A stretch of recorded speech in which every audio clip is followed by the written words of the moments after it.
Hello, and happy Wold Newton Day, everyone. Welcome to this week's special episode of Pulp Crazy, celebrating Wold Newton Day. This episode is going live on December 13th, 2015, which is the 220th anniversary of the Wold Newton meteor strike, which according to science fiction legend Philip José Farmer, was the real-life catalyst for an explosion of gifted individuals, whose descendants are known to us through fictional accounts of their adventures. Farmer first gave us a glimpse into this secret history hidden within popular literature in two biographies, Tarzan Alive and Doc Savage, His Apocalyptic Life. The Wold Newton meteorite struck outside the hamlet of Wold Newton in Yorkshire, England, on December 13th, 1795. According to Philip José Farmer, when the meteorite crashed into the countryside, there were two carriages passing by, and the drivers of the carriages and their passengers were exposed to the ionization of the meteorite. These men and women were already of heroic stock, and the exposure to the meteorite only served to further enhance them. The passengers included multiple sets of husbands and wives, with some of the women already being pregnant. Their children would later marry each other, which ensured the enhanced genes would not become recessive. Due to the various families becoming interconnected through marriage, this group is referred to as the Wold Newton Family by Philip José Farmer. Some of the passengers familiar to readers include Sir Percy Blakeny, the Scarlet Pimpernel, whose adventures were chronicled by Baroness Orski. Also present were Fitzwilliam Darcy and his wife, Elizabeth Darcy, formerly Elizabeth Bennet, from Jane Austen's Pride and Prejudice. Other passengers included ancestors of Sherlock Holmes, Tarzan, Doc Savage, the Avenger, Bulldog Drummond, the Shadow, G8, the Spider, Raffles, the Gentleman Thief, and many more. The point of impact of the meteorite was marked with a monument that can still be visited today if you visit the Wold Cottage to the south of Wold Newton in Yorkshire. If you're interested in learning more about the Wold Newton family, today's your lucky day, because today also marks the launch of woldnewtonfamily.com.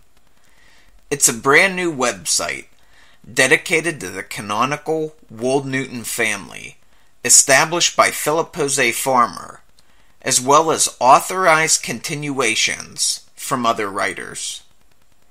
This site is a great resource for all Wold Newton fans, but will be particularly beneficial to those exploring the Wold Newton Family series for the first time.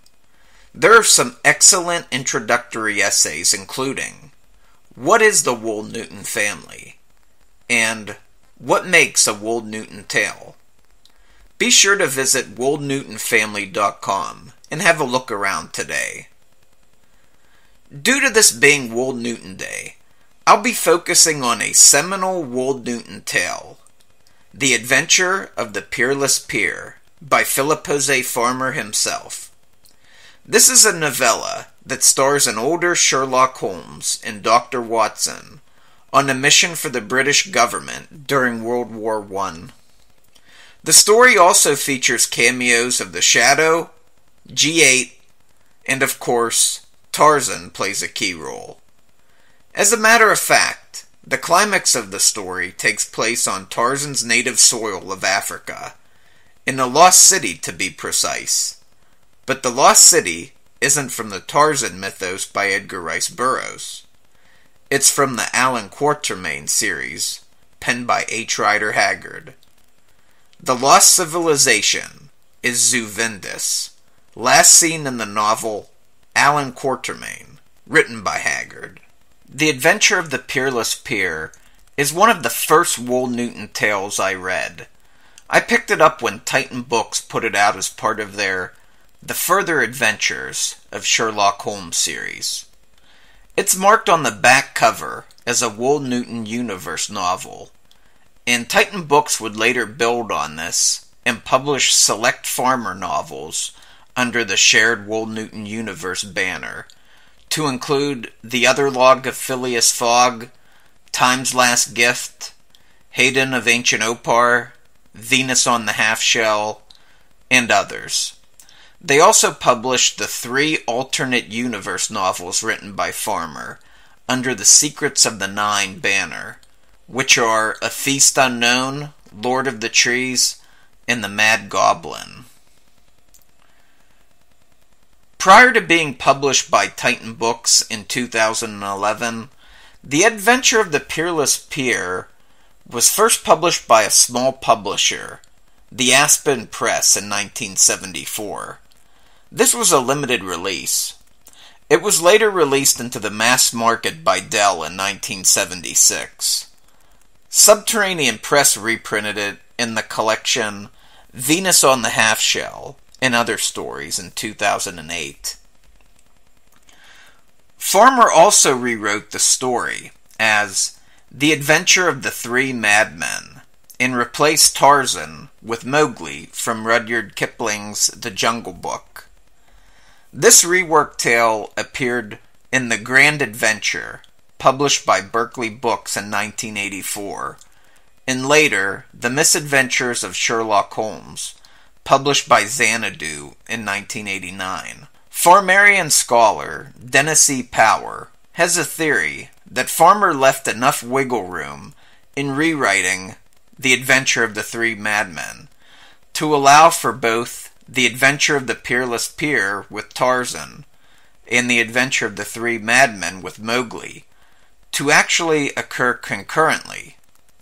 His essay is titled Jungle Brothers, or Secrets of the Jungle Lords. I haven't read the rewritten The Adventure of the Three Madmen, but I look forward to doing so and consulting Powers' essay while I do it. Now, one thing I should say about the tone of The Adventure of the Peerless Peer. This isn't 100% straight pulp, although I did feel that the tone got a bit more straight once Holmes and Watson arrived in Africa and met Tarzan. I would liken the style Farmer uses in this story to being closer to his Weird Heroes output, The Greatheart Silver Tales and The Savage Shadow, than his straight pulp pastiche, which are books like The Dark Heart of Time, a Tarzan novel, and Doc Savage Escape from Loki. The Adventure of the Peerless Peer is told in a tongue-in-cheek fashion, but I think this is still very well done. If you're a pulp fan, I think you're going to get a kick out of this. From what I understand, prior to this being reprinted by Titan Books, it was a bit of a collector's item. The original release and even the Dell Mass Market edition commanded some pretty high prices. But thanks to Titan, it's now in print and readily available with an ebook edition to boot. I'll be sure to put links to where you can purchase it and download it in the show notes. Well, that's it for this week's episode of Pulp Crazy. Enjoy your Wold Newton Day, and have a great rest of the week. Pulp Crazy is located at pulpcrazy.com. I'm at Pulp Crazy on Twitter, and facebook.com/pulpcrazy. My YouTube channel is located at youtube.com/pulpcrazy. You can also email me at pulpcrazy@gmail.com. Also, don't forget to peek around woldnewtonfamily.com. Thanks for watching, and I'll see you next time.